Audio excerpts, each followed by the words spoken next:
Assalamualaikum warahmatullahi wabarakatuh. Halo Encang Bahasa, Tabe Sampun. Saya Gianluigi Farezi mewakili UIN Syarif Hidayatullah Jakarta asal kota Tangerang. Pada kesempatan kali ini, saya ingin mengajak teman-teman untuk jalan-jalan ke salah satu museum yang ada di Provinsi Banten. Museum adalah fragmen yang menggambarkan realita di masa lalu. Dan dia membawa itu ke masa sekarang sampai bisa dinikmati oleh kita yang hidup di zaman kini. Sebagai sebuah tempat, museum seolah ingin berteriak. Ada banyak kisah yang ingin disampaikan kepada halayak. Bukan cuma sebagai tempat wisata, berbagai fakta dan kejadian juga menunggu untuk dibaca. Salah satu museum yang ada di Provinsi Banten adalah Museum Multatuli. Museum Multatuli diresmikan pada Mei 2017. Untuk sampai ke museum ini, pengunjung bisa menaiki kereta api sampai stasiun Rangkas Bitung. Perjalanan tidak akan terasa panjang karena sepanjang jalan mata akan dimanjakan dengan hijaunya pemandangan di jalan kereta.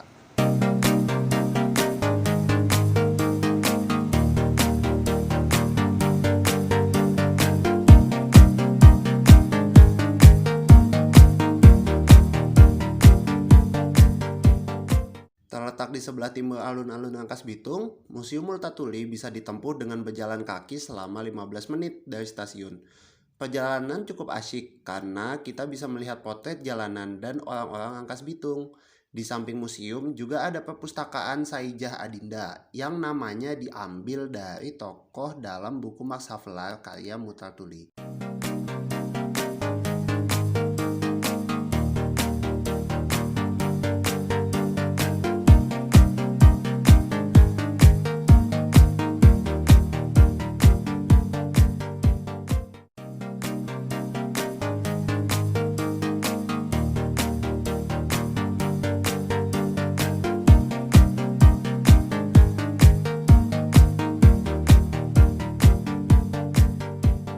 Pengunjung yang datang tidak akan dikenakan biaya masuk.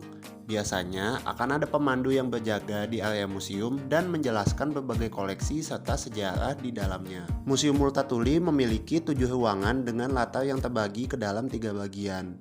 Bagian pertama dari museum ini menceritakan tentang masuknya kolonialisme ke Indonesia. Ada instalasi video yang menayangkan perjalanan ekspedisi Belanda pertama ke Indonesia. Bagian kedua dari museum ini menceritakan sejarah perjuangan rakyat Banten dan Lebak melawan penjajah Belanda, serta bagian akhir menceritakan sejarah Rangkas Bitung. Multatuli, siapa sih yang pernah mendengar namanya? Beliau adalah seorang turunan Belanda, orang asing yang mengabdikan dirinya untuk bangsa. Lewat tulisan penanya, idealismenya terus menggema bahkan sampai dia tiada. Edward Douwes Dekker, seorang bekas perdana pada tahun 1856 di Lebak, ia menjadi seorang pejuang pembela kemerdekaan setelah melihat penderitaan rakyat Indonesia pada masa kolonialisme. Pada tahun 1860, dia menulis salah satu karya yang membunuh kolonialisme, Max Havelaar. Dengan mengambil nama pena Multatuli, dia bersama-sama ikut memikul penderitaan rakyat. Penderitaan itu bisa dilihat dari nama pena yang diambilnya, yang berarti aku sudah banyak menderita.